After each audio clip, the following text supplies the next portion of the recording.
আসসালামু আলাইকুম ওয়া রাহমাতুল্লাহি ওয়া বারাকাতুহু। আশা করি সবাই ভালো আছেন। আলহামদুলিল্লাহ। আজকে আপনাদের মাঝে একটি ছোট্ট দোয়া নিয়ে আসছি।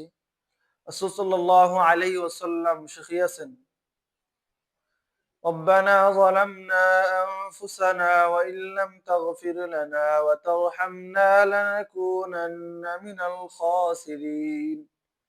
হে আমাদের রব, আমরা নিজেরাই নিজেদের প্রতি জুলুম করেছি।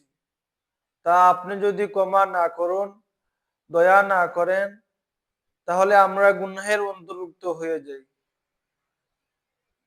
তাই প্রিয় ভাই বোনেরা, এই দোয়াটি আমরা পড়ার চেষ্টা করব ইনশাআল্লাহ।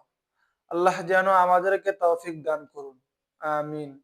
এই ভিডিওটা যদি আপনাদের কাছে অত্যন্ত গুরুত্বপূর্ণ মনে হয় এবং আমাকে এইরকম ভিডিও প্রতিদিন দেওয়ার মতো উৎসাহিত যদি করতে পারেন, তাহলে তো একটি লাইক কমেন্ট শেয়ার করতে তো আপনাদের কষ্ট হয় না।